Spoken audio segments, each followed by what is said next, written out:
والصلاة والسلام على سيد الرسل وخاتم الأنبياء وعلى آله وأصحابه نجوم الهدى أما بعد فأعوذ بالله من الشيطان الرجيم بسم الله الرحمن الرحيم ما كان محمد أبا أحد من رجالكم ولكن رسول الله وخاتم النبيين وكان الله بكل شيء عليما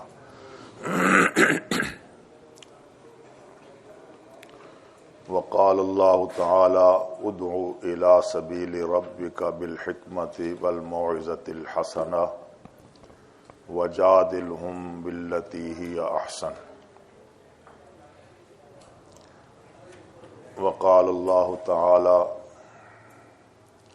لا تجادلوا أهل الكتاب إلا بالتي هي أحسن إلا الذين ظلموا منهم وقولوا آمنا بالذي أنزل إلينا وأنزل إليكم وإلهنا وإلهكم واحد ونحن له مسلمون وقال رسول الله صلى الله عليه وسلم بلغوا عني ولو آية سبحانك لا علم لنا إلا ما علمتنا إنك أنت العليم الحكيم رب اشرح لي صدري ويسر لي أمري واحلل عقدة من لساني يفقه قولي آمنت بالله صدق الله مولانا العظيم وصدق رسوله النبي الكريم الأمين محترم علماء کرام اور عزیز طلباء، سب سے پہلے ہمیں تحریک تحفظ ختم نبوت اور مجلس احرار اسلام کا شکر گزار ہونا چاہیے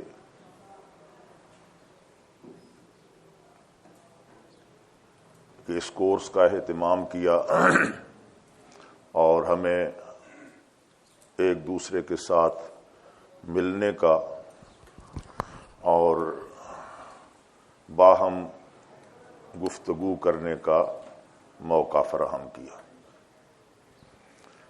پھر آپ سب حضرات بہت مبارکباد کے مستحق ہیں کہ اللہ تعالیٰ نے آپ کے دل میں یہ داعیہ پیدا کیا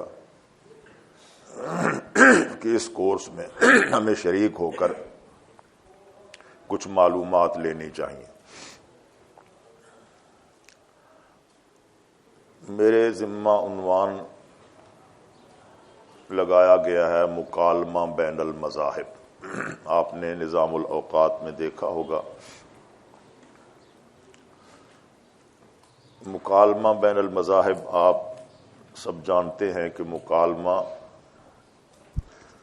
باب مفعلہ سے تعلق رکھتا ہے لفظ مکالمہ، اور جس کا معنی ہے باہم ایک دوسرے سے کلام کرنا، گفتگو کرنا، جیسے مباحثہ، جیسے مناظرہ، جیسے مقاتلہ، جیسے مجادلہ۔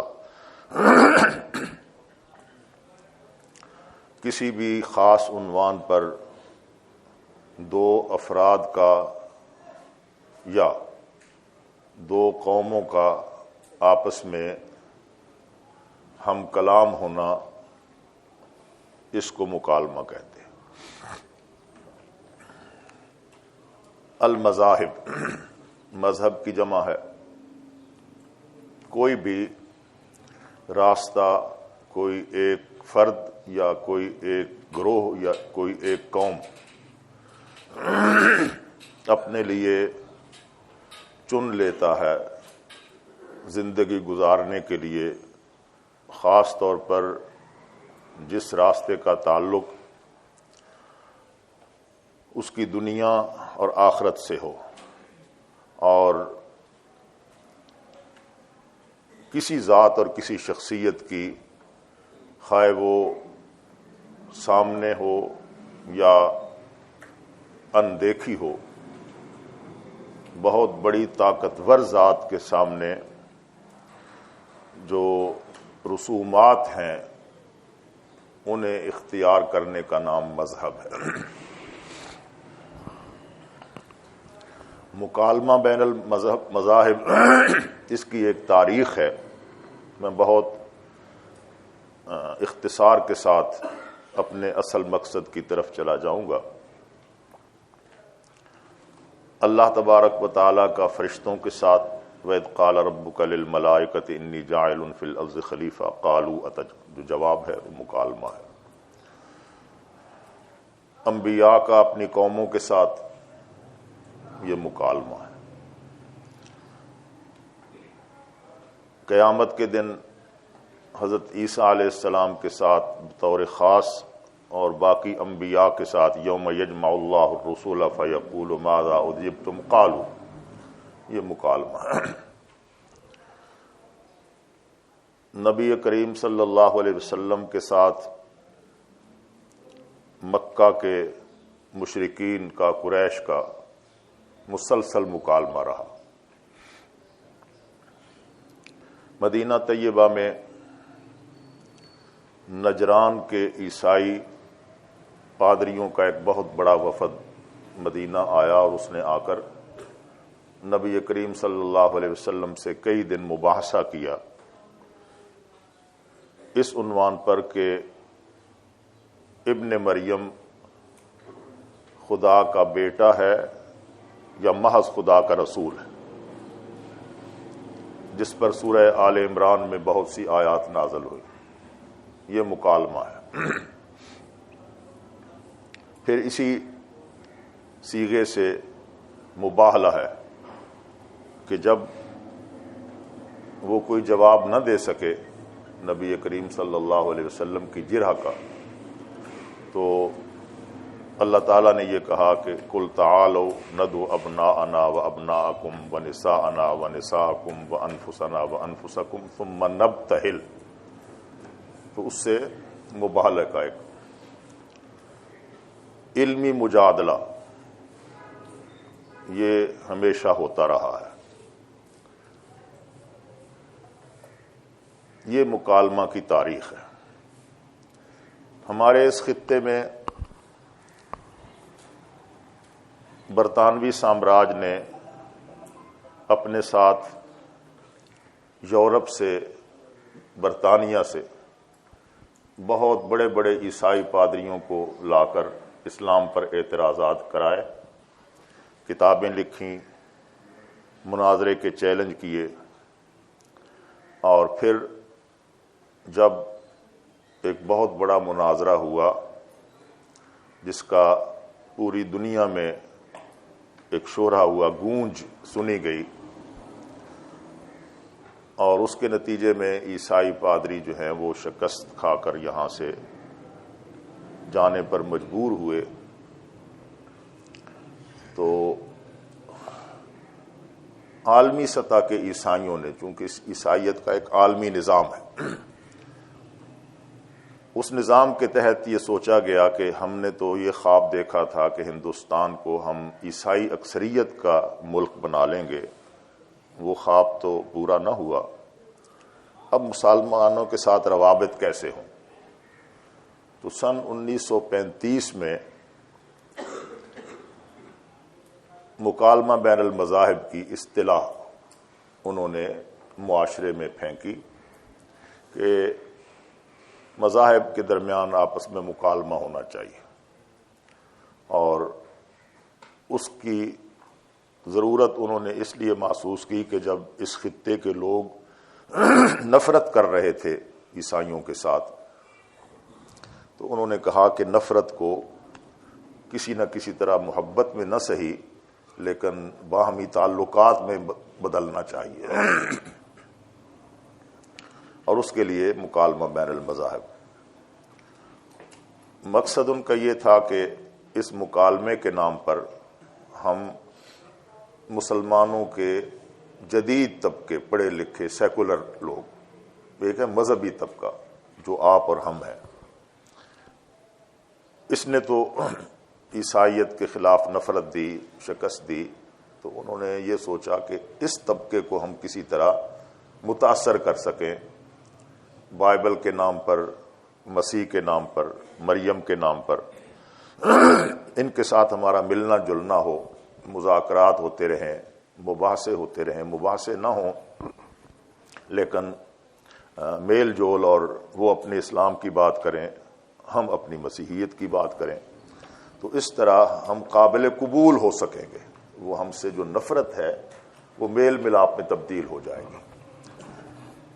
تو یہ 1935 میں عالمی عیسائیت نے مکالمہ بین المذاہب کی اصطلاح متعارف کرائی، اور دجل اس میں یہ تھا کہ اس مکالمے سے مراد یہ ہے کہ بیٹھنا چاہیے، ہم اپنے مذہب کی روشنی آپ کی طرف منتقل کریں، آپ اپنے مذہب کی جو سچی باتیں ہیں، اچھی باتیں ہیں، ان کو ہمارے سامنے لائیں، تو کوئی ایسا راستہ نکالیں کہ انسانیت میں ایک دوسرے کے خلاف نفرت نہ رہے، اور ہم اسلام قبول نہیں کر رہے، آپ عیسائیت قبول نہیں کر رہے، تو کوئی ایک ایسا راستہ نکلنا چاہیے کہ ہم مل جل کر رہ سکیں۔ اس کا نتیجہ آج عالمی سطح پر ہے کہ یہ ایک فکر گردش کر رہی ہے کہ مسلمانوں کی مسجدیں ہیں، عیسائیوں کے گرجے ہیں، ہندوؤں کے مندر ہیں، سکھوں کے گرودوارے ہیں، اور یہودیوں کے ان کے صومعہ ہیں، تو یہ الگ الگ عمارتیں بن رہی ہیں، کروڑوں روپے ایک ایک عمارت پر خرچ ہوتا ہے، ایک ایک شہر میں 500 مسجدیں ہیں، 200 گرجے ہیں، ان پر انسانیت کا بڑا پیسہ صرف ہو رہا ہے، تو کیوں نہ ایک ہی عمارت بنا لی جائے جس میں ایک طرف کھڑے ہو کر عیسائی اپنے مذہب کے مطابق عبادت کریں، یہودی اپنے مذہب کے مطابق عبادت کریں، ہندو اپنے مذہب کے مطابق عبادت کریں، مسلمان اپنے مذہب کے مطابق عبادت کریں، تو اس کا مظہر بھی وہاں مختلف جو عالمی سطح کے شہر ہیں ان میں کیا گیا ہے، اہتمام کیا گیا۔ اور پھر یہ بھی کیا گیا کہ مسلمانوں میں جی ایک گروہ ایسا بھی ہے جو کہتا ہے کہ امامت صرف مرد ہی نہ کرے، عورتیں بھی کر سکتی ہیں، لہٰذا کچھ لوگ ایسے جو عورت کو اپنا امام بنانا چاہتے ہوں وہ یہاں آ جایا کریں، اپنی امامہ کو لے آیا کریں اور اس کے پیچھے نماز پڑھ لیا کریں۔ یہ اصل میں مقصد یہ تھا کہ لوگوں کے درمیان جو نفرت ہے وہ کسی نہ کسی طرح قرب میں تبدیل ہو۔ مقصد ان کا یہ تھا کہ ہمیں لوگوں میں قابل قبول ہونے کا۔ اسی کے ساتھ ملتی جلتی ایک اصطلاح ایران سے آئی ہے، وہ ہے تقارب بین المذاہب، کہ مکالمہ نہ کریں، مناظرہ نہ کریں، مباحثہ نہ کریں، لیکن مذاہب کے درمیان تقارب ہونا چاہیے، میل جول، بڑی بڑی میٹنگیں، بہت بڑے بڑے فنکشن ہونے چاہیے جس میں سب مل جل کر کھائیں پئیں، اور تو یہ اصطلاح آئی۔ چونکہ اس کے پیچھے ایک دجل چھپا ہوا تھا، ہم نے اس اصطلاح کو، چونکہ عالمی سطح پر اس اصطلاح کو قابل قبول بنایا جا رہا تھا، تو ہم نے اس سے جو مفہوم لیا وہ یہ تھا کہ مکالمہ بین المذاہب کا اصل مفہوم تو ہے مناظرہ، ہم مناظرے کے لیے تیار ہیں، مباحثہ، ہم مباحثے کے لیے تیار ہیں، ہم مجادلہ، علمی مجادلہ کے لیے تیار ہیں۔ تو مکالمہ بین المذاہب محض کھانے پینے اور نشست و برخاست کا معنی نہیں ہے۔ آپ اپنے مذہب کے اندر کوئی سچائی ہے تو وہ ہمارے سامنے پیش کریں اور اس پر دلائل دیں، ہم اپنے دین میں جو سچائی ہے، سچائیاں ہیں، ایک ایک سچائی ہے، اس پر دلائل پیش کریں گے، اور نتیجہ یہ ہونا چاہیے کہ جو سچائی دوسری سچائی پر غالب آ جائے، جو روشنی دوسری روشنی پر غالب آ جائے، اس کو قبول کر لیا جائے۔ ہم نے پھر اس کا یہ مفہوم لیا اور اس مفہوم پر ہم کام کر رہے ہیں۔ جہاں تک تعلق ہے مذاہب کا، میں صرف 3 مذاہب کا ایک ہلکا سا تعارف پیش کروں گا، بالکل اجمالی اور اختصار کے ساتھ۔ اور اس سے پہلے میں آپ سے یہ عرض کر دوں کہ یہ جو مذاہب کا تعارف ہے جسے مطالعہ مذاہب کہتے ہیں، یہ مقصود بالذات نہیں ہے، مقصود بالذات دعوت ہے۔ حضور داعی تھے، حضور نے اپنی امت کو دعوت پر کھڑا کیا ہے کہ سچائی ایک ہے اور وہ اسلام ہے، باقی کہیں سچائی نہیں ہے۔ حق ایک ہے، وہ اسلام ہے، اور باقی کہیں حق نہیں ہے، بلکہ حق نہیں، باقی ہر جگہ پہ باطل ہے۔ تو ہم داعی ہیں اس بات کے کہ تمام باطل مذاہب ہمارے حق کو قبول کر لیں، ہماری سچائی کو قبول کر لیں، ہماری روشنی سے اپنے دلوں کو منور کر لیں، تاکہ ان کی دنیا بھی بچ جائے، آخرت بھی بچ جائے۔ تو مقصود بالذات دعوت ہے۔ اسی لیے میں نے ایک آیت تو تلاوت کی ہے، چھوٹا سا جملہ، ادع الی سبیل ربک بالحکمہ، اپنے رب کے راستے کی طرف اے نبی آپ بلاؤ لوگوں کو، بالحکمہ، حکمت کے ساتھ، والموعظۃ الحسنہ، اور بہت اچھی نصیحت کے ساتھ۔ لیکن اگر وہ مقابلے پر آ جائیں، بحث و مباحثے پر آ جائیں تو وجادلہم باللتی ہی احسن، پھر آپ ان کے ساتھ مجادلہ کریں، علمی مجادلہ، اس طریقے سے جو احسن طریقہ ہے۔ دوسری آیت میں نے تلاوت کی ہے، وَلَا تُجَادِلُوا أَهْلَ الْكِتَابِ، اہل کتاب کے ساتھ مجادلہ نہ کرو، وَلَا تُجَادِلُوا أَهْلَ الْكِتَابِ إِلَّا بِالَّتِي أَحْسَنَ إِلَّا الَّذِينَ ظَلَمُوا مِنْهُمْ، لیکن اہل کتاب میں سے جو ظلم پر آ جائیں، مقابلے پر آ جائیں، تو پھر ان کے ساتھ ڈٹ کر بات کرو، اور قولوا آمنا بالذی انزل الینا وانزل الیکم والہنا والہکم الہ واحد ونحن لہ مسلمون۔ تیسری آیت میں نے وہی جو آپ سورہ الاحزاب کی آیت مسلسل سن رہے ہیں، پڑھ رہے ہیں، ما کان محمد ابا احد من رجالکم ولکن رسول اللہ وخاتم النبیین۔ اس آیت میں ایک بات کی نفی ہے، ما کان محمد ابا احد من رجالکم، دو باتوں کا دعویٰ ہے، ولکن رسول اللہ ایک دعویٰ، دوسرا دعویٰ ہے وخاتم النبیین، آپ اللہ کے رسول ہیں محمد صلی اللہ علیہ وسلم، اور آپ خاتم النبیین ہیں۔ ختم نبوت کورس ہے، لیکن ختم نبوت پر جن حضرات کو گفتگو کرنے کے لیے کہا گیا ہے وہ کر رہے ہیں، وہ کرتے رہیں گے۔ دعویٰ پہلا جو ہے ولکن رسول اللہ، یہ ثابت کرنا ہے، اس پر گفتگو کرنی ہے۔ ختم نبوت کے منکرین بہت سے ہیں، لیکن دو منکرین مسلسل چلے آ رہے ہیں جو انکار ختم نبوت پر ہیں۔ ایک اثنا عشریہ جنہیں امامیہ کہتے ہیں، ہمارے اس خطے میں اہل تشیع کا جو بڑا فرقہ ہے، جو بڑا طبقہ ہے، وہ اثنا عشری کہلاتا ہے، 12 اماموں کو معصوم سمجھنے والا اور نبوت کی صفات ان میں ماننے والا، وہ بھی انکار ختم نبوت ہے۔ شاہ عبدالعزیز محدث دہلوی رحمۃ اللہ علیہ نے جو اپنی کتاب ہے تحفہ اثنا عشریہ، اس میں واضح طور پر یہ کہا کہ حضور کے بعد کسی کو معصوم ماننا یہ ختم نبوت کا انکار ہے۔ تو وہ ایک طبقہ بھی گلی گلی، کوچا کوچا موجود ہے، اور وہ انکار ختم نبوت کے راستے پر چل رہا ہے۔ دوسرا انکار ختم نبوت ہوتا رہا، اور اب ہمارے سامنے مرزائیت اور قادیانیت کی صورت میں موجود ہے کہ ان میں سے دو ان کے گروہ ہیں، ایک قادیانی جن کو کہتے ہیں، وہ مرزا غلام احمد قادیانی کو نبی اور رسول مانتے ہیں۔ دوسرا گروہ جو لاہوری مرزائی کہلاتے ہیں، وہ کہتے ہیں ہم نبی تو نہیں مانتے، لیکن ہم مجدد مانتے ہیں، ہم امام مانتے ہیں۔ یہ دو فرقے ہیں ان کے۔ چونکہ سن 1974 کے آئین میں جو تبدیلی آئی، اور جو آئی سن 73 کے آئین میں، آئین پاکستان میں تبدیلی آئی اور ترمیم کی گئی اور قرارداد منظور ہوئی، اس میں باقاعدہ لکھا ہوا ہے کہ کوئی بھی فرقہ، خواہ وہ اپنے آپ کو قادیانی کہلاتا ہو یا اپنے آپ کو مرزائی کہلاتا ہو، یہ دونوں دار اسلام سے خارج اور اقلیت ہے۔ لیکن پہلا جو جملہ ہے، پہلا اعلان جو ہے، وہ ہے ولکن رسول اللہ۔ بہت سے مذاہب ہیں جو محمد صلی اللہ علیہ وسلم کو اللہ کا رسول نہیں مانتے، یہ ہے انکار ختم نبوت، وہ ہے انکار نبوت محمد صلی اللہ علیہ وسلم۔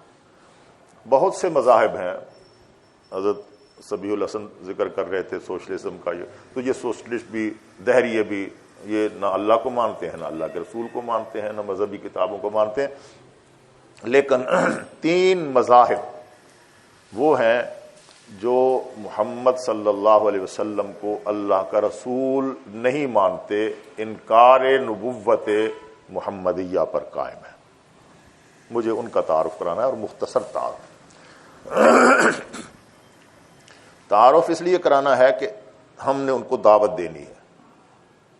دینی ہے الی سبیل ربک بالحکمت والموعظۃ الحسنہ۔ یہ بات ذہن میں رکھیں کہ مقصود بالذات مذاہب کا مطالعہ نہیں، مقصود بالذات دعوت دینا ہے، داعی بننا ہے، اور داعی بننے کے لیے جتنا کسی مذہب کے بارے میں معلوم ہونا چاہیے، آپ کو میں کھڑا کر دوں گا وہاں، پانی پی لیں، سوئیں نہیں، ٹھیک ہے؟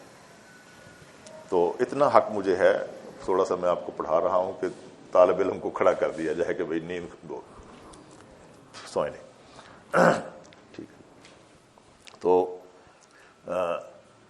مطالعہ مذاہب اس لیے کرنا ہے کہ ہم نے ان مذاہب کی طرف داعی بننا ہے، اور جب ہم داعی ہوں گے تو ہمیں کچھ نہ کچھ ان کی اصطلاحات کا علم ہونا چاہیے، ان کے عقائد کا علم ہونا چاہیے، ان کی رسومات اور عبادات کا ذکر علم ہونا چاہیے، تاکہ جب ہم ان سے گفتگو کریں تو وہ کہیں جی نماز ہم بھی پڑھتے ہیں، وہ کہیں خدا کو ہم بھی مانتے ہیں، وہ کہیں جی ہمارے درمیان بھی رسالت کا تصور ہے۔ تو کتنا فرق ہے ہمارے اور ان کے درمیان، اور باطل کیا ہے، حق کیا ہے، بس اتنا۔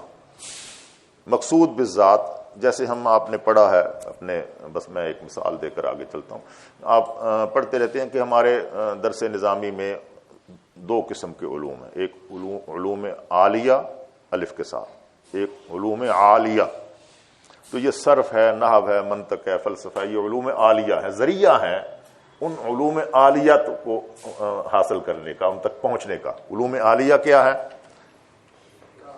قرآن، تفسیر، اصول تفسیر، حدیث، اصول حدیث، فقہ، اصول فقہ، یہ علوم عالیہ ہے۔ تو علوم عالیہ یہ مقصود بالذات نہیں ہے، صرف نحو، وہ ذریعہ ہے علوم عالیہ سمجھنے کے لیے۔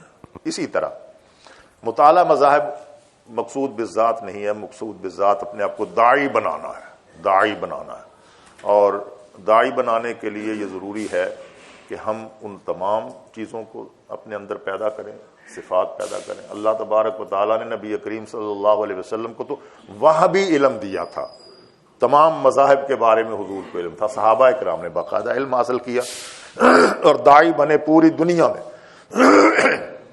جنگیں بھی ہوئی ہیں، لیکن اسلام نے فتح کیا ہے علم اور دلیل کی بنیاد پر، پوری عیسائیت کو شکست دی ہے، پوری مجوسیت کو شکست دی ہے، پوری یہودیت کو بھاگ جانے پر مجبور کیا ہے، اور ہر طبقے پر اسلام نے دھاک بٹھائی ہے اپنے علم کی، اپنے دلیل کی، اپنے برہان کی۔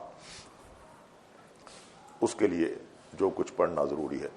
تو عالمی سطح پر المذاہب 4 ہیں: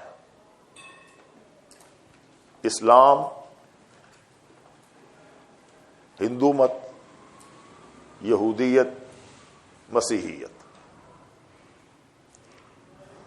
ہم چونکہ اسلام کے داعی ہیں، ہم پھر اس کی تقسیم یہ کرتے ہیں کہ اسلام اللہ کا دین ہے،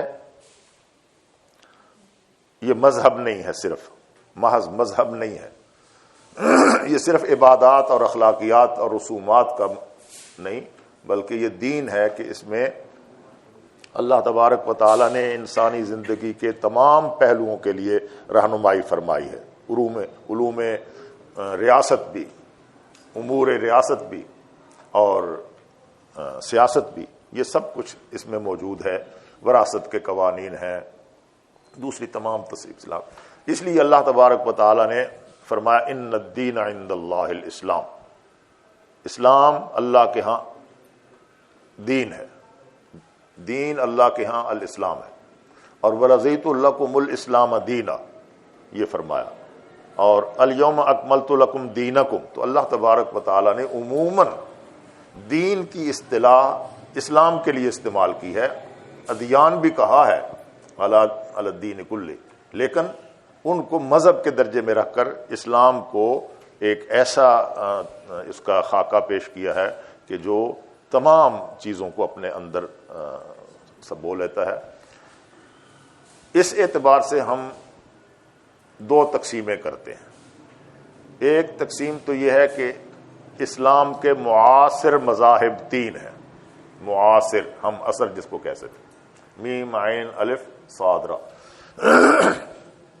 معاصر مذاہب تین ہیں، اور اسلام کے منحرف مذاہب وہ جیسے میں نے پہلے ذکر کیا وہ دو ہیں، اور تحریکیں ہیں، فکری تحریکیں۔ آپ سب سے بڑی آج فکری تحریک جو ہے وہ آپ کے سامنے ہے، انکار حجیت حدیث کی تحریک، یہ فکری تحریک ہے۔ فکری تحریکوں کے ذریعے ہمارے ذہنوں پر جو حملہ کیا گیا ہے اس میں سب سے بڑا حملہ جو ہے معجزات کا انکار، جنت دوزخ کا انکار، حضور صلی اللہ علیہ وسلم کی جو ذاتی شخصیت اس کا اور انکار حجیت حدیث، پہلے تو حدیث کا انکار، اور اگر حدیث کا انکار نہ کر سکیں تو پھر حجیت ہے کہ حجت نہیں ہے، یہ بہت بعد میں۔ تو یہ اس وقت جو ہے مرزا غلام احمد قادیانی کی تحریک کے خد و خال بھی یہی تھے کہ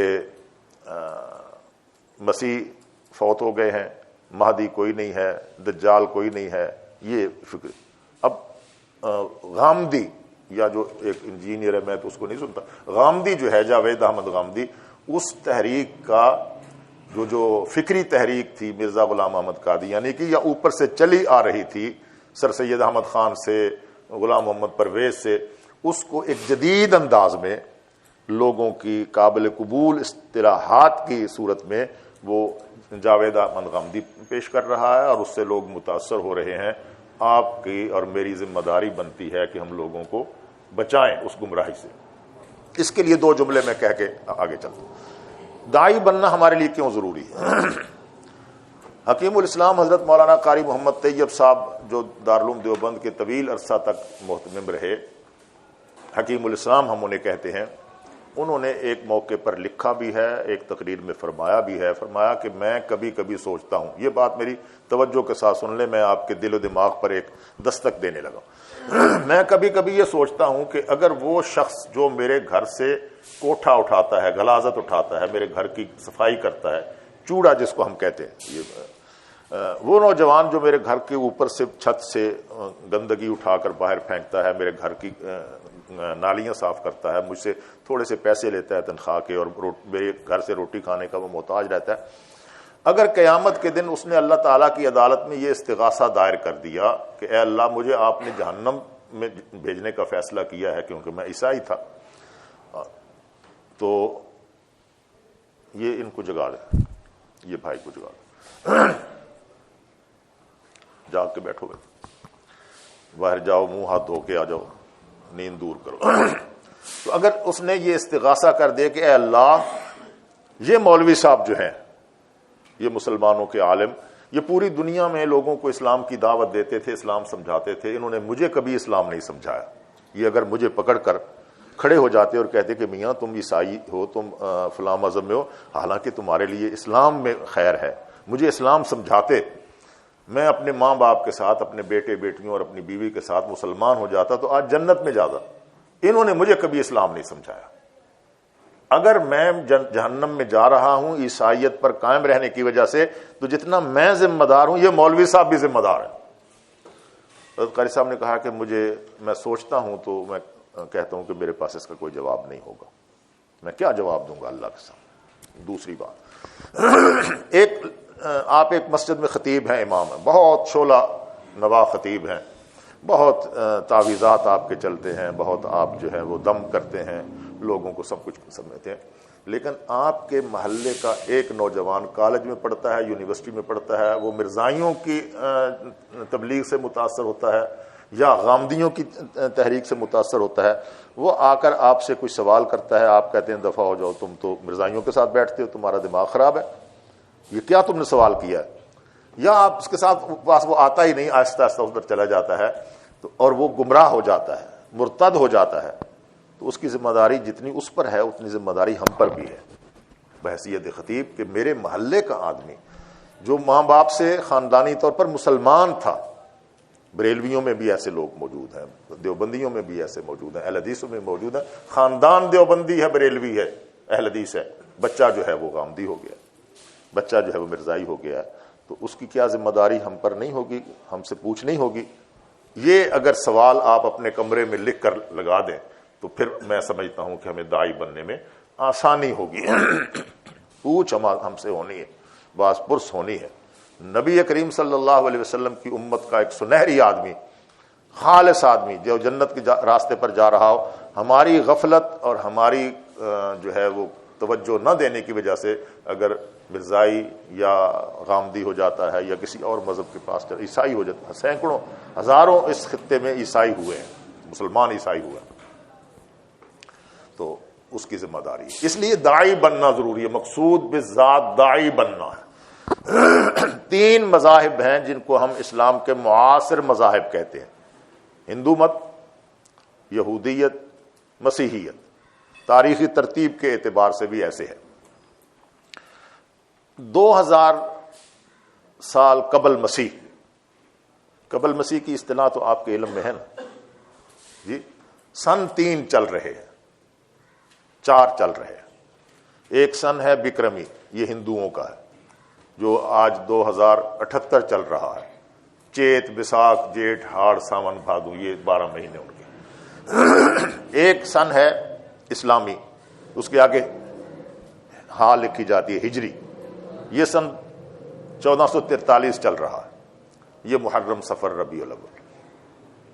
ایک سن ہے عیسوی، یہ جنوری، فروری، مارچ، اپریل، یہ عیسوی ہے، اس کے آگے عین لکھی جاتی ہے، یہ مسیح ہے۔ ایک لکھا کوئی بھی واقعہ بیان ہوتا ہے تاریخ میں اور اس کے آگے لکھتا قاف میم، اس کا مطلب قبل مسیح کے منظر عام پر آنے سے اتنے سال پہلے یہ واقعہ پیش آیا، وہ قاف میم کا مطلب یہ ہوتا ہے۔ میں بنیادی باتیں ایک طالب علم کی حیثیت سے آپ کے سامنے عرض کر رہا ہوں، تو جہاں کہیں قبل مسیح لکھا ہو یعنی قاف میم، تو اس کا مطلب یہ ہے کہ مسیح کے منظر عام پر آنے سے اتنے سال پہلے یہ واقعہ پیش آیا۔ ہندو مت تاریخ انسانیت میں اسلام ہی تھا جو نبیوں کے ذریعے لوگوں تک پہنچتا رہا، لیکن اسلام سے لوگ منحرف ہوئے۔ ان الدین عند اللہ الاسلام مختلف الذین اوتوا الکتاب الا من بعد ما جاءهم العلم بغیا بینہم، تو نئے نئے فرقے بنتے رہے، ان میں سے سب سے پہلا مذہب بنا 2000 قبل مسیح ہندو مت، بت پرستی سے، مظاہر پرستی سے۔ کیسے بنا یہ آپ تفسیر میں مطالعہ کریں گے، میں اس کی تفصیل میں نہیں جاتا، کہ حضرت نوح علیہ السلام کو بھیجا گیا کہ یہ 5 خدا بنا لیے انہوں نے، ان 5 خداؤں سے ان کو بچاؤ، اور پھر یہ پھیلتا گیا، اتنا پھیلا کہ تصویریں اور مجسمے اور بت بنا کر ان کی عبادت کی جاتی رہی، اور یہ کہا جاتا تھا کہ ہم ان بتوں کی عبادت اس لیے کرتے ہیں تاکہ یہ جو اللہ خالق ہے، جو ہم سب پہ جس کی قدرت ہے، وہ رام ہے، وہ اس تک یہ ہمیں پہنچا دیں۔ کتنی بڑی تعداد میں اس کو ماننے والے لوگ ہوئے ہیں، اس کا جائزہ آپ یہ لے لیں کہ عرب سارا بت پرستی میں مبتلا تھا۔ یہ جس خطے میں ہم رہتے ہیں، اس میں پاکستان بھی ہے، بھارت بھی ہے، بنگلہ دیش بھی ہے، افغانستان بھی ہے، چین بھی ہے، جاپان بھی ہے، یہ سارا خطہ جو ہے یہ بت پرستی کا تھا، اس کو کہتے ہیں ہندو مت۔ شیخ الاسلام علامہ شبیر احمد عثمانی نور اللہ مرقدہ نے سورہ الانعام کے شروع میں حاشیے میں لکھا ہے کہ اس خطے کے لوگوں نے 33 کروڑ خدا بنائے، 33 کروڑ، جا کر پڑھ لے، 33 کروڑ خدا بنائے۔ اور عربوں کے بارے میں تو یہ کہا کہ عربوں نے تو اس سے بھی زیادہ فیاضی اختیار کی خدا بنانے میں، کہ جو پتھر ان کو خوبصورت لگا اس کی کچھ نقش و نگار بنا اس کو خدا بنا لیے۔ باپ کا خدا الگ ہے، بیٹے کا خدا الگ ہے، ماں کا خدا الگ ہے، بیٹی کا الگ ہے، خامند کا الگ ہے۔ گھر میں خدا پڑے ہوئے ہیں لیکن ایک آدمی سفر پہ جانے لگا ہے تو وہ ایک خدا بناتا ہے اور لے کر ساتھ چلا جاتا. تو یہ بت پرستی کا جو مذہب تھا وہ ہندو مت کہلاتا ہے بالکل اجمالی طور پر. اس میں پھر دو نئے مذہب اس میں سے نکلے جن مذاہب نے اصلاحی تحریکات پیدا کی. اس مذہب کے دو بنیادی عقیدے ہیں. ایک عقیدہ تو یہ ہے کہ ہندو مت کا، ایک تو یہ کہ خدا تین ہے، تین خداؤں کا تصور. ہندو مت میں تین خداؤں کا تصور ہے. ایک خدا کا نام ہے برہما، ایک خدا کا نام ہے شیو، ایک خدا کا نام ہے وشنو. ہندو مذہب آپ کے پاس ارد گرد ہے، بھائی ہنسنا نہیں اور آپس میں باتیں نہیں کرنی. میں ڈنڈا لے لوں گا اور آپ کو ماروں گا. آپ کو نہیں پتا کہ میں اپنا خون جگر آپ کے سامنے اپنے مطالعے کا کس طرح رکھ رہا ہوں، اور آپ صرف آئے ہوئے ہیں کہ چلے بیٹھیں گے، بعد میں سند بھی مل جائے گی اور کھانا پینا بھی ہمارا مفت چلتا رہے گا 10 دن. یہ نہیں اپنے آپ کو کسی بات. تو تین خدا ہندو مت میں بنیادی طور پر 33 کروڑ خدا بنائے، لیکن اصولی طور پر تین خداؤں کا عقیدہ ہے: برہما، شیو، وشنو. وشنو، واو شین نون واو، وشنو، تین خدا. دوسری بات، یہ انسانیت کو 4 ذاتوں میں تقسیم کرتے ہیں. انسان 4 ذاتوں میں تقسیم ہے. ٹھیک. برہمن سب سے مقدس ذات، ویش تجارت پیشہ لوگ، کھشتری سپاہی جنگجو قوموں کی حفاظت کرنے والے، فوجوں میں بھرتی ہونے والے یہ. اور چوتھی ہے شودر. 4 ذاتوں میں تقسیم کیا اور یہ نسلاً بعد نسلاً یہ 4 ذاتیں چلتی ہیں. معنی یہ ہے کہ برہمن کا بیٹا بد کردار ہوگا، بدصورت ہوگا، اپاہج ہوگا، تب بھی وہ برہمن ہے، وہ مقدس ہے، اس کے پاؤں چھوئے جائیں گے، اس کے سامنے نذرانے رکھے جائیں گے، اس کو مبارک سمجھا جائے گا. ویش اور کھشتری کا بیٹا بہت مقدس ہو، بہت پاکیزہ ہو، متقی پرہیزگار ہو، وہ برہمن نہیں ہو سکتا اپنے یہاں. ویش کا بیٹا ویش رہے گا، کھشتری کا بیٹا کھشتری رہے گا. اور شودر ایک چوتھی نسل جو ہے، چوتھی ذات جو ہے، وہ یہ شودر کے وہ معاشرے میں سب سے کم تر. ہندو مت میں ہوتے ہوئے اس کے کوئی حقوق نہیں ہے، وہ غلام بن کر پیدا ہوا ہے، اور اس کے بیٹے اور اس کی نسل جو ہے یہ ساری کی ساری غلام رہے گی. یہ گویا 2 بنیادی باتیں ہیں. آگے بھی کچھ باتیں ہیں لیکن میں ان کی طرف توجہ نہیں کرتا. وہ آپ اپنے مطالعے میں کریں، آپ ہندو مذہب کا مطالعہ کریں گے تو آپ کو پتہ چلے. میں کھڑکی کھول رہا ہوں کہ یہ ہندو مت ہے. 3 خداؤں کا عقیدہ، انسانیت کو 4 ذاتوں میں تقسیم کرنا. شودر کا بیٹا بہت خوبصورت ہو، بہت دیانتدار ہو، بہت شریف النفس ہو، بہت عبادت گزار ہو، اپنے بتوں کی عبادت کرنے والا، لیکن وہ کبھی بھی بلند ذات نہیں ہو سکتا. اس کے کوئی حقوق نہیں ہے. وہ برہمنوں کے ساتھ بیٹھ نہیں سکتا. وہ ان کے مندروں میں ان کے خداؤں کی پوجا نہیں کر سکتا. وہ جو مذہبی کتابیں ہیں ان کتابوں کا مطالعہ نہیں کر سکتا. برہمن جو ہے وہ اس کو اجازت دے گا تو ٹھیک ہے، ورنہ نہیں. اس مذہب کی کتابیں، یہ 2 3 4 نام لکھ لیں، یہ آپ کو کام آئیں گے. ایک کتاب ہے وید، واو یا دال، وید. یہ ویدیں بہت مشہور ہیں. 4 قسم کی ویدیں ہیں لیکن بنیادی کتاب. بھگوت گیتا ایک کتاب ہے. بھگوت گیتا، یہ اٹھا دیا نا آپ نے وہ وائٹ بورڈ. بھگوت گیتا، بھگوان جیسے لکھتے ہیں، بھے گاف واو آگے تے، بھگوت گیتا، گیت جیسے گیت ہوتا ہے. اپنشد، الف پے نون شین دال، اپنشد. مہابھارت بھارت کا. رامائن. یہ چند کتابیں ان کا میں نام لے رہا ہوں. یہ کتابیں جی میں نے کہا وید، یہ 4 ویدیں ہیں. 5ویں کتاب ہے بھگوت گیتا. 5ویں اپنشد، الف پے نون شین دال. 6ٹھی کتاب مہابھارت. بھارت یعنی بڑا بھارت، بڑا مقدس بھارت. رامائن جی اپنشد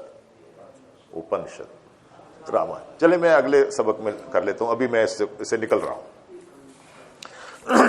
اس مذہب میں توحید تو ہے نہیں، مظاہر قدرت ہے. رسالت کا تصور نہیں ہے کہ کوئی آسمان سے کوئی وحی آتی ہے، کسی کو رسول بنا کے بھیجا جاتا ہے اور کوئی خدائی احکام آتے ہیں، ایسا نہیں.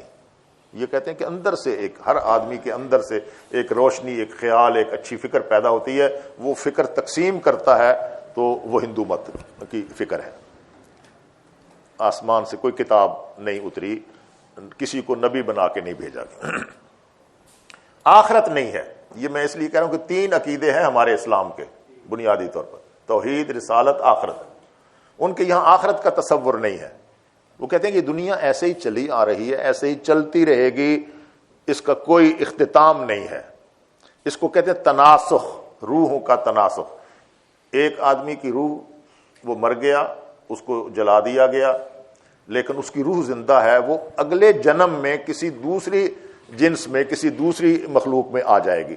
یعنی اگر اچھا آدمی تھا، ایک آدمی مرا ہے، وہ اچھا آدمی تھا، تو اس کی روح جو ہے وہ کسی اور خوبصورت انسان میں اور بڑے انسان میں آ جائے گی. اور اگر وہ برا تھا تو یہی ہو سکتا ہے کہ اس کی روح جو ہے وہ کسی بھیڑیے میں، کسی کتے میں، کسی بلی میں، کسی میں آ جائے. روح آتی رہے گی، اور یہ سارا نظام جو چل رہا ہے یہ روحوں کا جونی چکر ہے. اس کو کہتے ہیں تناسخ، اس کو کہتے ہیں آواگاؤنڈ. یہ ان کا عقیدہ ہے، ہم ان پر کوئی الزام نہیں لگاتے.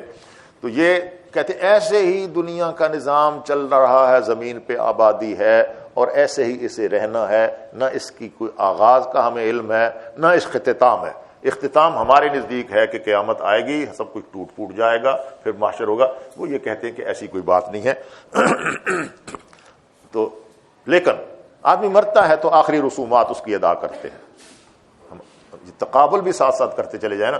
ہم آدمی مرتا ہے تو اس کو غسل دیتے ہیں، کفن دیتے ہیں، اس کی نماز جنازہ پڑھتے ہیں، مغفرت کی دعا کرتے ہیں، اس کو باعزت طریقے سے دفن کرتے ہیں. پھر کیا کہتے ہیں کہ اس کی قبر پہ اوپر کوئی بیٹھے نہ، کوئی پاؤں نہ رکھے. یہ انسانی احترام. ان کے نزدیک ایسا نہیں ہے. وہ بندہ مر جائے ہندو تو اس کو جلاتے ہیں، ٹھیک ہے جی. اور جلانے کا کہ ان کا عقیدہ یہ ہے کہ انسان 4 چیزوں سے بنا، 4 عناصر آپ بھی پڑھ چکے ہیں. 4 عناصر: آگ، پانی، مٹی، ہوا. تو بندہ جب مر گیا ہے، اب اس کا وجود نہیں ہے دنیا میں، روح کہیں اور چلی گئی ہے. تو یہ جو جسم جو 4 عناصر سے بنا تھا، اس میں سے اس کی راکھ جو ہے واپس ان 4 عناصر کو دے دی جائے. جب جلا دیا گیا، آگ کو اس کا حصہ چلا گیا.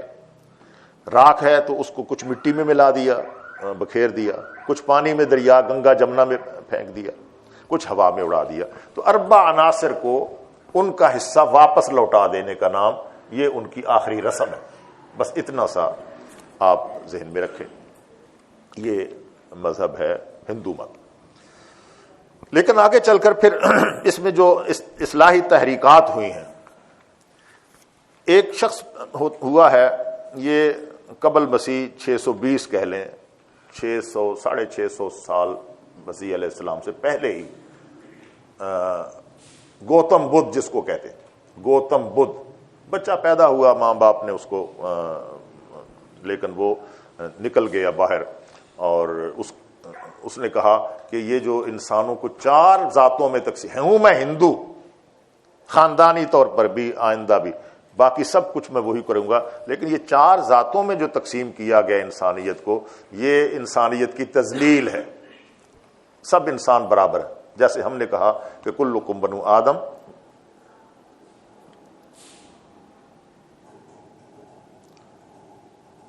جو میں بتاتا ہوں، آ جائے گی بات. ابھی جب یہودیت کی بات آئے گی تو یہ خود بخود اس سوال کا جواب آ جائے گا. اس لیے آپ پرچیاں بے شک لکھیں، لیکن بعد میں پڑھو، ٹھیک ہے. تو اس نے، گوتم نے اصلاحی تحریک شروع کی اور کہا کہ انسان برابر ہونا چاہیے. جیسے ہم کہتے ہیں کلکم بنو آدم، آدم خلق من تراب، یہ نبیوں کی طرف سے فضا میں، دنیا میں موجود تھی بات کہ ہر انسان جو ہے وہ یا ایھا الناس انا خلقناکم من ذکر و انثی وجعلناکم شعوبا وقبائل لتعارفوا ان اکرمکم عند اللہ اتقاکم. تو اس نے ذات پات کا جو ان کا عقیدہ ہے اس کے خلاف بغاوت کی اور اس کی اصلاح کرنا چاہیے، تو یہ بدھ مت بن گیا. بدھ مت ایک مذہب ہے باقاعدہ، بہت بڑی تعداد میں ہندوؤں میں سے نکل کر اس کے ارد گرد لوگ جمع ہوتے گئے. وہ آلتی پالتی مارا ہوا ایک قمیص اتارے ہوئے بندہ، آپ کو لنگوٹی باندھے ہوئے آپ کو تصویر ملتی ہے مختلف کتابوں میں، وہ گوتم بدھ ہے. اس کو مہاتما کہتے ہیں، مہاتما بدھ. تو اس سے یہ ایک مذہب نکلا جس کا نام ہے بدھ مت. ہندو مت سے، مت کا معنی مذہب. پھر آگے چل کر آپ کے اپنے علاقے سے، اپنے اس علاقے سے ایک شخص پیدا ہوا جس کا نام تھا نانک. یہ ننکانہ صاحب ہے، میرے ہاتھ میں نہیں ہے. ننکانہ صاحب ایک جگہ ہے، یہاں پہ ایک بچہ پیدا ہوا ہندو گھرانے میں، اس کا نام رکھا گیا نانک. بعد میں اب اس کو گرو نانک کہتے ہیں، گرو نانک. اس نے یہ جو 3 خداؤں کا تصور ہے ہندو مت میں، ہندو رہتے ہوئے ہندو مت میں 3 خداؤں کے تصور کے خلاف بغاوت کی کہ 3 خدا نہیں، خدا ایک ہی ہے. باقی سب اس کے مظاہر ہیں سب کے، لیکن یہ 3 خدا جو کہتے ہو کہ برہما ہے، وشنو ہے، شیو ہے، یہ نہیں کرنا. ایک خدا، یہ لا الہ الا اللہ. یہ آپ اب جو ہے یہ 15 اپریل سن 1469 میں، ہم سے آج سے 500-600 سال پہلے اسلام کا عروج اس علاقے میں آ گیا تھا. اسلام کی تعلیمات آ گئی تھیں، اسلام موجود تھا. حضور سرور دو عالم امام الانبیاء علیہ التحیۃ والسلام کی نبوت اور رسالت کا چاروں طرف ڈنکا بج رہا تھا. آپ کی تعلیمات سے لوگ متاثر ہو رہے تھے. تو 15 اپریل سن 1469، آج سے 500-550 سال پہلے. اسلام کی عمر کتنی ہے حضور سے؟ 1400. ٹھیک ہے. اس درمیان یہ ضلع شیخوپورہ تھا پہلے، اب اس ننکانہ کو ضلع بنا دیا گیا ہے. ننکانہ میں ایک بچہ پیدا ہوا ہندو گھرانے میں، اس کا نام نانک رکھا گیا. ابتدائی تعلیم کے لیے وہاں مولوی صاحب جو تھے ان سے وہ فارسی پڑھتا رہا. جب کسی مولوی کے پاس آدمی بیٹھتا ہے کسی مذہب کا بھی تو کچھ نہ کچھ متاثر ہوتا ہے، اس کو پتہ چلتا ہے کہ یہ اسلام کیا. تو اس نے پھر بغاوت کی اس طرح کی کہ اس نے کہا جی بھی خدا ایک ہے، 3 خدا نہیں ہونے چاہیے. یہ اصلاحی تحریک تھی. اور پھر یہ پوری دنیا میں گھومتا رہا، پورے ہندوستان کے مختلف علاقوں میں گھومتا رہا، گھر نہیں بیٹھا، اور مختلف روپ دھار کر یہی کہتا رہا کہ لا الہ الا اللہ، لا الہ الا اللہ، لا الہ الا اللہ. خدا ایک ہے، یہ 3 خدا نہیں ہونے چاہیے، ایک ہی خدا کی عبادت کی جائے.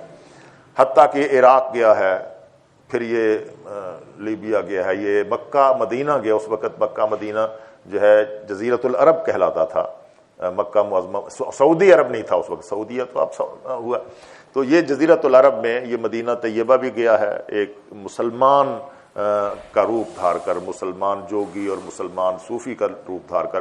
مکہ بھی گیا ہے، وہاں اس نے مناسک عمرہ ادا کیے ہیں، طواف کیا ہے، سعی کی ہے، سب کچھ کیا ہے.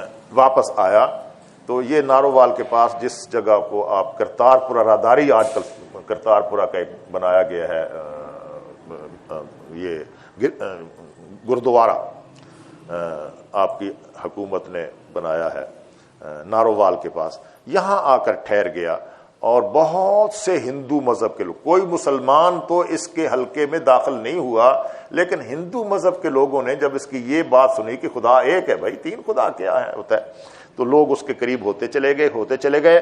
اور پھر اس مذہب کا نام سکھ مت ہے. اس کی کتاب بھی ہے جسے گرو گرنتھ کہتے ہیں. بعد میں اس مذہب کی تشکیل ہوئی ہے، تنظیم جس کو کہتے ہیں. اس تشکیل میں یہ کہا گیا کہ 10 گرو ہوں گے، اور وہ 10 گرو بنے. لیکن جب 10واں ہو گیا تو پھر کہا کہ اب آگے کیا کریں، قیامت تک کیسے چلائیں. جیسے امامیہ نے کہا کہ 12 امام ہوں گے قیامت تک، اور جب 11 ہو گئے تو کہا کہ اب کیا کریں. اثنا عشریوں نے اب کہو کہ ایک کو غائب کر دو. وہ یہ ایک بالکل اسی طرح مذاہب میں ہوتا ہے ایسے ہی. جب مذہب آسمان سے اترتا ہے تو اس کی بنیادیں مضبوط ہوتی ہیں، اور جو مذہب خود تشکیل دیے جاتے ہیں تو ان تشکیلات میں پھر غلطیاں بھی ہوتی ہیں، ان غلطیوں کی اصلاح کے لیے بھی بہت کچھ کرنا پڑتا ہے. تو اسی طرح انہوں نے کہا کہ اب 10 ہو گئے، 11واں تو نہیں ہو سکتا، لہٰذا یہ جو کتاب ہے گرو نانک صاحب کی، جس کا نام اس کو ہی اس گرنتھ، گرو گرنتھ، اب اس کو گرو گرنتھ کہتے ہیں۔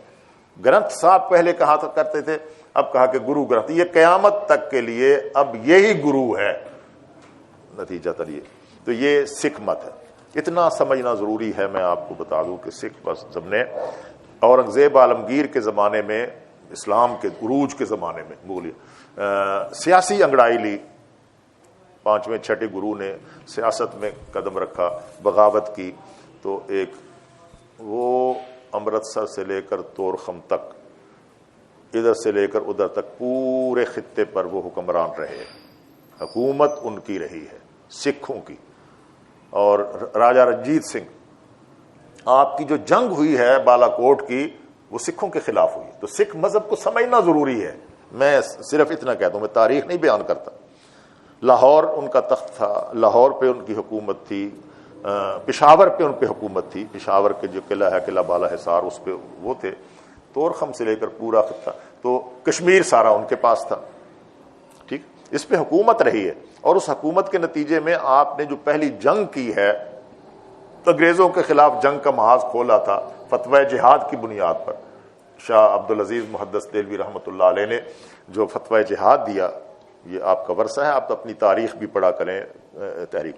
تو اس کے نتیجے میں جو لشکر چلا ہے سید احمد بریلوی کی قیادت میں اور شاہ اسماعیل شہید کی قیادت میں اور مولانا عبدالحی بڑھانوی کی قیادت میں، وہ دہلی سے چل کر سندھ آیا ہے، سندھ سے چل کر کوئٹہ گیا ہے بلوچستان، بلوچستان سے وہ افغانستان گیا ہے، افغانستان سے تورخم کے راستے داخل ہوا ہے، یہاں حکومت پھر پشاور میں ان کی ہوئی، حکومتیں بنتی بگڑتی رہیں، بغاوت کرتے رہے پٹھان۔ تو پھر اس کے بعد یہ بالا کوٹ میں جو جنگ ہوئی ہے، جو 6 مئی سن 1831 کو بالا کوٹ کی، شہدائے بالا کوٹ جس کی وجہ سے آپ کہتے ہیں شہدائے بالا کوٹ، وہ جنگ بھی سکھوں کے خلاف ہوئی۔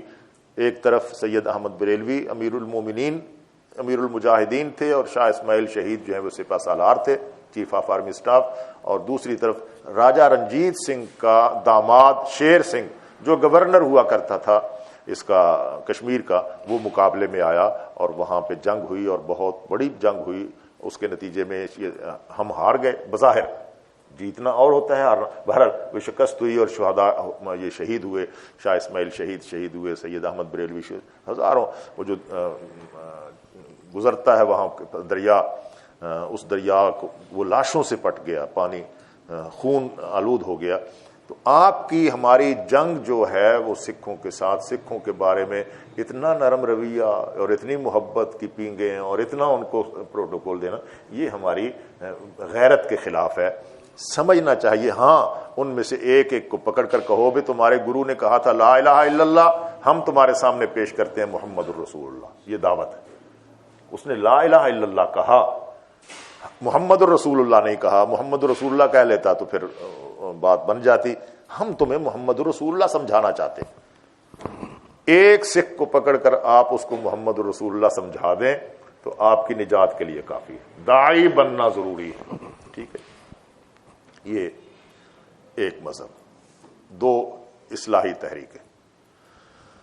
یہ دوسرا مذہب تاریخی اعتبار سے وہ ہے یہودیت۔ یہودی مذہب جو ہے وہ آپ کے ذہن میں ہونا چاہیے کہ حضرت ابراہیم علیہ السلام سن 1800 قبل مسیح میں پیدا ہوئے ہیں عراق کے شہر۔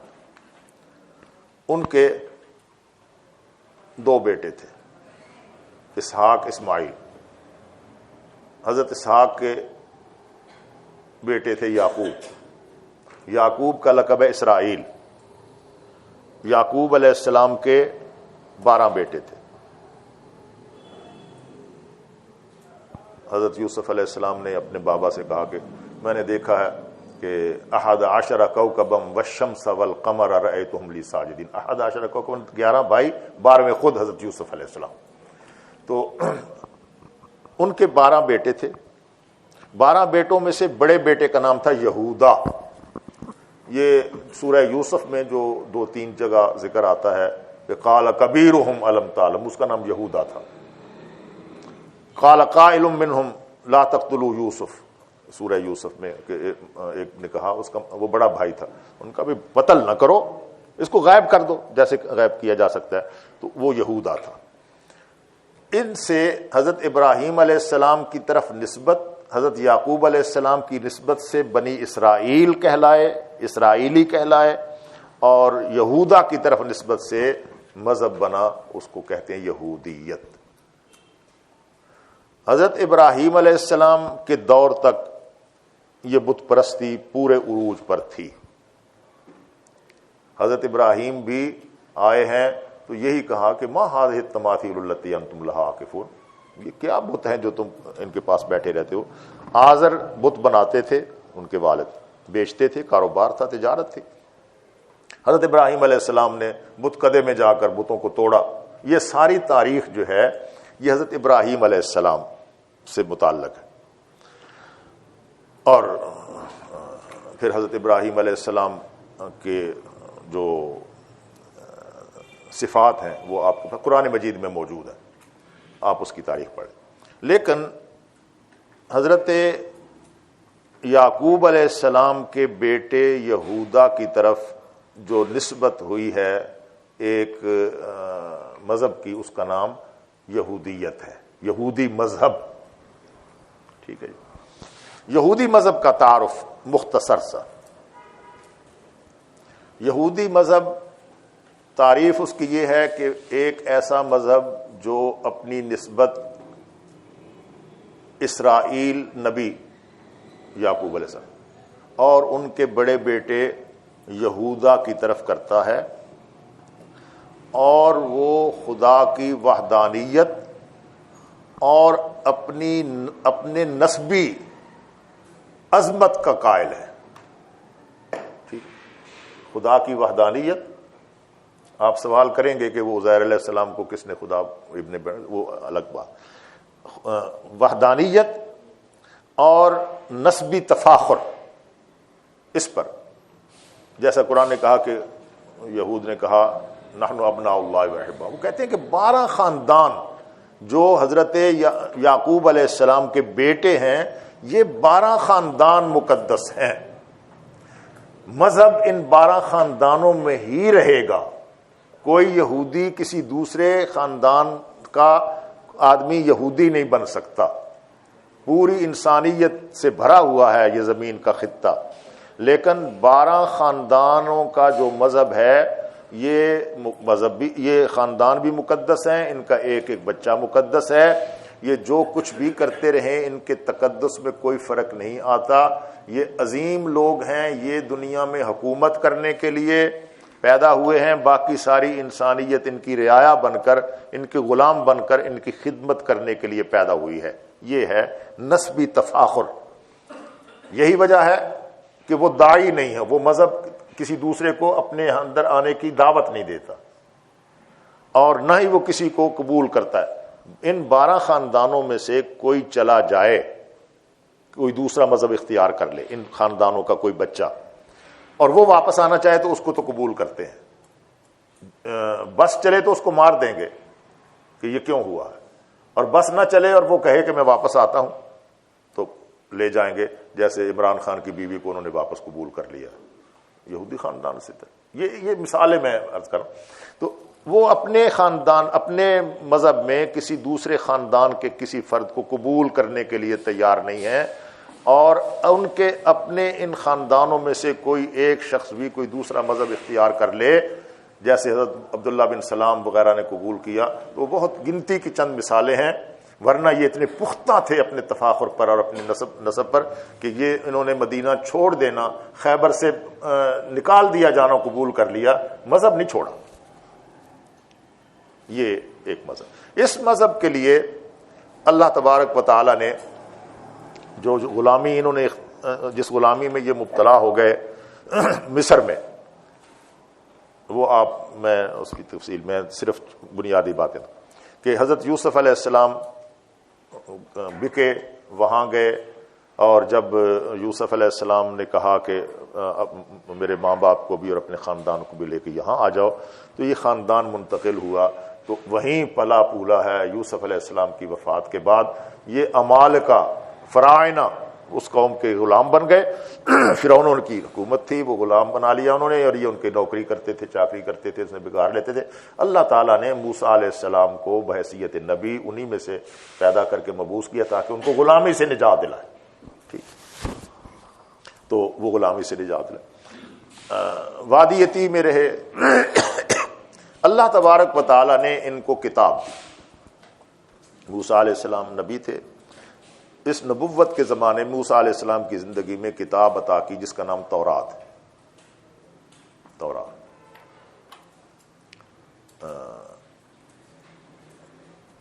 ابھی اتنی ہی بات. اللہ تعالیٰ نے ان میں نبوت بھی رکھی, ان میں بادشاہت بھی رکھی. داؤد علیہ السلام بادشاہ ہوئے, سلیمان علیہ السلام بادشاہ ہوئے. بہت بڑی یہودی سلطنت قائم ہوئی اس پورے خطے میں, اور ان کو یہ کتاب دی گئی.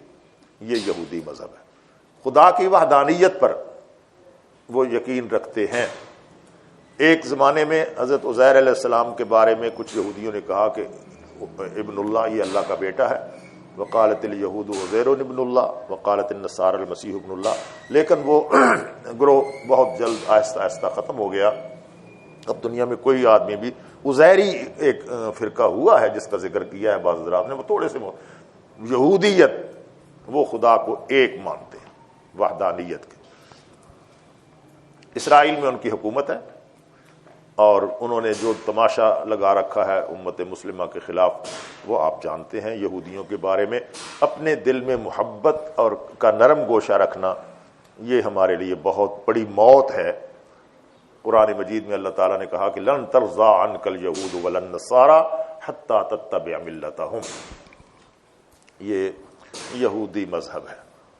اس کو اب چونکہ وہ کسی کو دعوت نہیں دیتے اپنا مذہب قبول کرنے کی, اس وقت بھی ان کی خاندانی طور پر جو تعداد ہے وہ تقریباً 1,40,00,000 ہے. صرف دنیا میں یہودی تعداد کے اعتبار سے بہت کم مذہب ہے. ہندو مت اور سکھ اتنے ہیں, سکھ بھی اتنے ہیں, یہودی بھی اتنے ہیں. 1 کروڑ تعداد آپ کے علم میں ہے.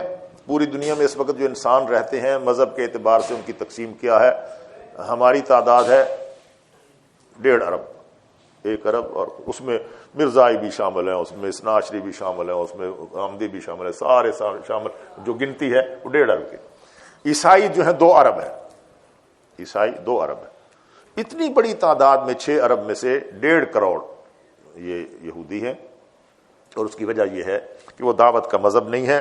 وہ مذہب جو ہے وہ اپنے آپ کو ایک بند مذہب اور ایک خاندان کا مذہب قرار دیتا ہے.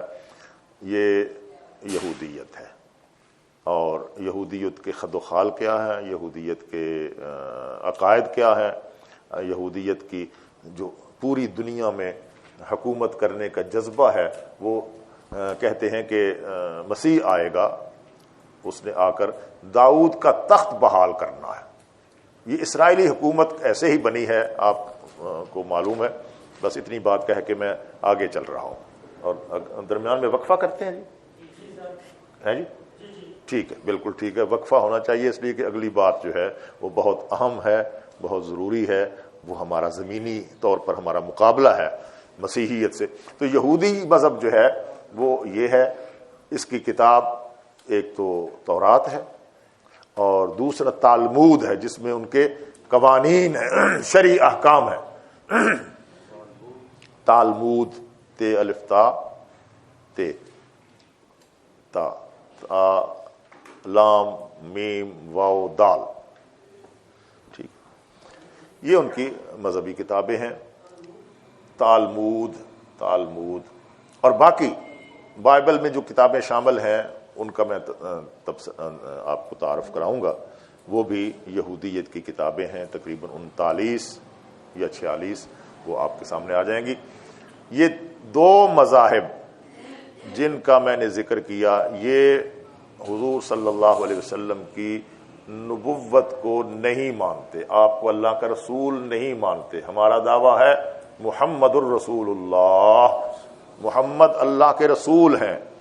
ان مذاہب کے مقابلے میں محمد الرسول اللہ کے لیے دلائل اپنے پاس جمع کرنا، ان کو اپنے ذہن میں بٹھانا، اور ان دلائل کی بنیاد پر ان دونوں تینوں مذاہب جو ہیں، ہندو مت اور یہودیت، ان کے سامنے حضور صلی اللہ علیہ وسلم کی نبوت کا اور رسالت کا رکھنا، اور انہیں اس بات کی طرف دعوت دینا کہ آؤ ہمارے ساتھ بات کرو، مکالمہ کرنا ہے تو مکالمہ کر لو، ہم مکالمہ کرو، ہم ثابت کریں گے کہ محمد اللہ کے رسول ہے، تاکہ تمہاری آخرت بن جائے، تمہیں نجات مل جائے، تم برباد نہ ہو جاؤ۔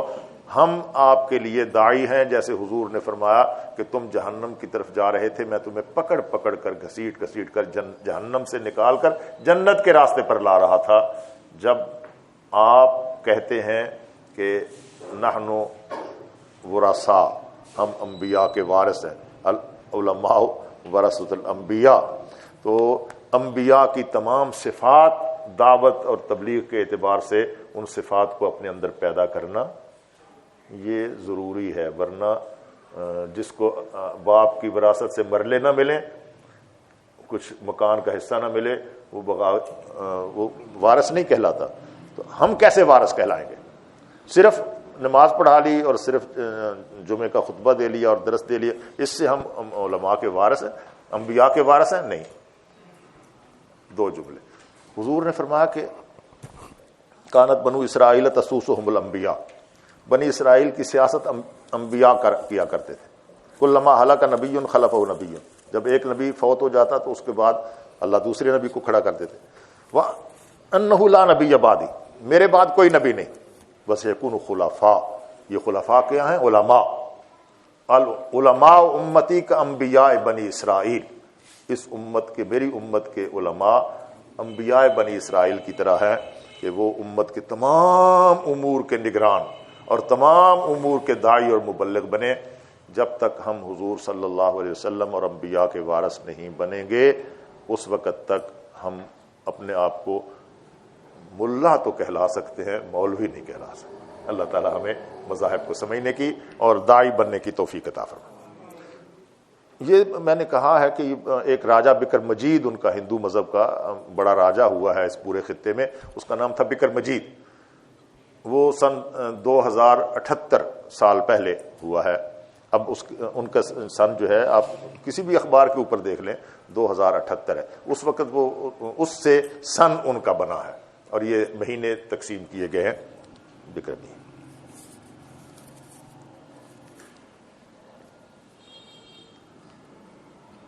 جی ہاں، پوری دنیا پر یہودی کم ہے تعداد میں، لیکن پوری دنیا پر کیسے ان کا قبضہ ہے؟ معیشت پر قبضہ ہے ان کا۔ وہ شاطر ہیں، وہ منصوبہ ساز ہیں، وہ لوگوں کو اپنا غلام بنائے رکھنے کی کوشش کرتے ہیں، اور اس کے نتیجہ یہ مارے گئے، نہ جانے کیا کیا ان کے ساتھ حشر ہوا، لیکن وہ اپنے مقصد میں چل رہے ہیں۔ اور آج پوری دنیا کی معیشت، علامہ اقبال مرحوم نے کہا تھا کہ ہے پنجہ یہود میں یورپ کا، تو وہ اس کی وجہ سے کر رہا ہے۔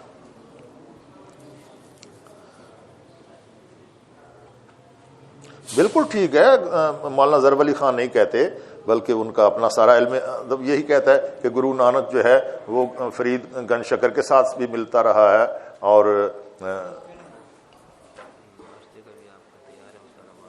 میں آ رہا ہوں، بس یہ ان کا کام ہے، ٹھیک ہے جی۔ وہ سب صوفیوں سے، اس وقت کے بزرگوں سے، علماء سے ملتا رہا ہے، لیکن اس کی وجہ سے اس کو کلاس فیلو کہہ کے یہ کہنا کہ وہ مسلمان تھا، مسلمان ہوتا تو وہ محمد الرسول اللہ کہتا۔ گرو نانک مسلمان نہیں ہوا، اور یہی وجہ ہے کہ آج بھی اس کا کرتار پورا راہداری میں جو گردوارہ بنایا گیا ہے وہ ان کے قبضے۔ یہ میں کہاں رکھ رہا ہوں؟ اچھا جی، مسلمان نہیں تھا۔ یہ بعض ہندوؤں میں سے بعض لوگوں کے بارے میں یہ تصور ہے کہ ان کی تعلیمات بہت اچھی تھیں، وہ نبی تھے، لیکن ہندو مذہب خود ان کو نبی نہیں کہتا۔ جی دیکھیں، قرآن کے یہ کہا کہ حضرت ابراہیم علیہ السلام کے والد کا نام آزر، اللہ کو لفظوں کی ضرورت ہے۔ اللہ نے کہا کہ اذ قال لأبیہ آزر، کیا کہا؟ لِأَبِيهِ آزَرَ، لِأَبِيهِ، حضرت ابراہیم نے اپنے باپ آزر سے یہ کہا. اللہ کو ام کا لفظ نہیں آتا تھا، اللہ کو ام کا لفظ نہیں آتا تھا کہ اذ قال لعمه آزر. تو قرآنی تعلیم تو یہ ہے اور قرآنی اصل ہے. قرآن تو یہ کہتا ہے کہ حضرت ابراہیم علیہ السلام کے باپ کا نام آزر تھا، ٹھیک ہے، اور وہ بت بناتا تھا. تاریخ بھی اس کا نام لکھا ہے، لیکن چچا نہیں تھے جن کے ساتھ حضرت ابراہیم ساری باتوں میں یا ابت لم تعبد ما لا یسمع، یا ابت کہا. حضرت ابراہیم علیہ السلام نے بھی آزر کو کہا ہے یا ابت. تو جب قرآن مجید کہتا ہے، اللہ کہتا ہے کہ آزر ابراہیم علیہ السلام کا باپ تھا، تو آپ کو کیا ضرورت ہے کہ آپ پریشان ہو کہ نہیں وہ باپ ہوگا. یہ اثنا عشریوں کی طرف سے آیا ہے، یہ تصور اثنا عشریوں کی طرف سے آیا. یہ میرا موضوع نہیں ہے، ورنہ میں اللہ کے فضل و کرم سے اثنا عشریوں پہ بہت گفتگو. یہ اثنا عشریوں کی طرف سے آیا کہ نسب سے جو چلے آتے ہیں وہ مقدس اور پاکیزہ ہے، ٹھیک ہے، یہ ہمارا نہیں.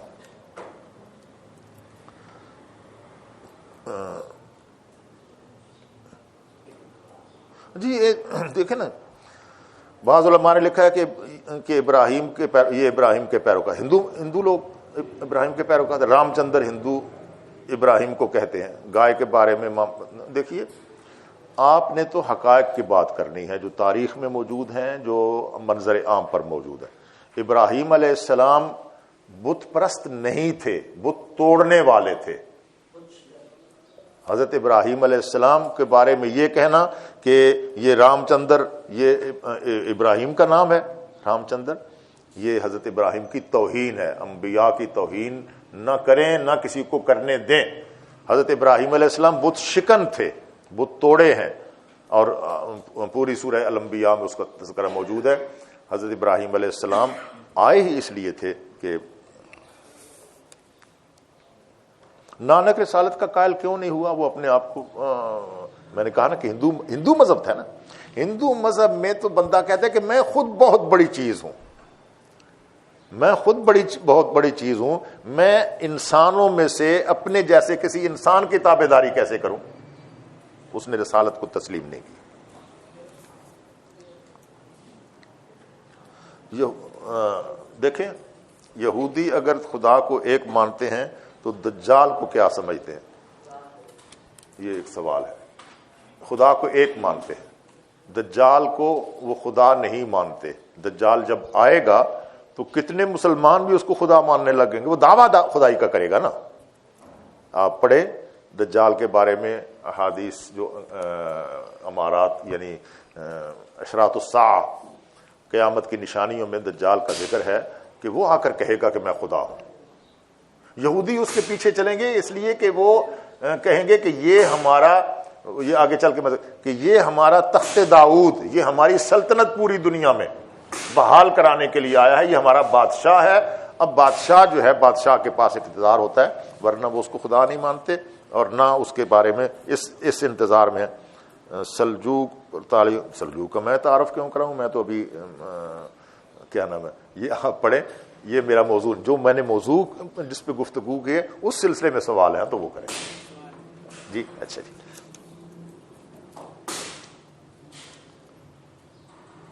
ہر سوال کرنے والے کو سائل کہتے ہیں، لیکن ہر اشکال کرنے والے کو مشکل کیوں نہیں کہتے؟ مشکل کیا کہتے ہیں؟ یہ اشکال کرنے والوں کو کیا کہنا چاہیے؟ ٹھیک ہے، وہ اشکال پیش کرتا ہے، تشکیک پیدا کرتا ہے، تشکیک دور کرنی چاہیے. رسول صلی اللہ علیہ وسلم کے آنے سے پہلے تو آپ کا انتظار کیا کرتے تھے، مگر پھر بھی ایمان نہیں لائے. اب بالکل رسالت کی نفی کر دی. نہیں، دیکھیں، میں اس پرچی کا سوال عیسائیت میں آ رہا ہے، ٹھیک ہے. وہ انتظار کیا کرتے تھے اور پہچانتے تھے کہ محمد میں وہ تمام نشانیاں جیسے اپنے بیٹوں کو پہچانتے ہیں ویسے ہی حضور کو بھی نبی پہچان. لیکن ایمان کیوں نہیں لے آئے؟ قرآن نے کہہ دیا بغیم بینہم، ضد کی وجہ سے.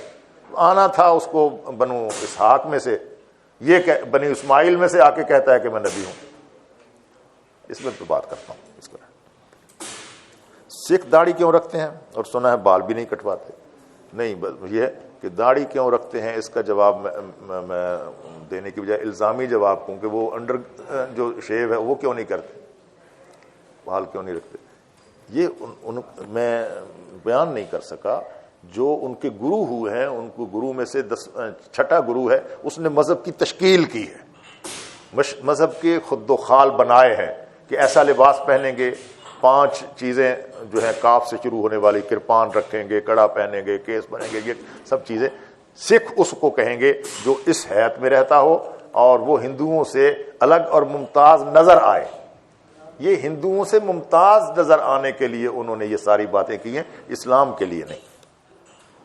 آپ نے کہا کہ یہودی اپنے دعوت نہیں دیتے اور نہ کسی کو دعوت قبول کرتے ہیں، تو بات درست ہے، لیکن یہودیوں نے تو صحابہ کرام کو یہودیت کی دعوت دی ہے، اب بھی یہودیت کا پرچار کر رہے ہیں.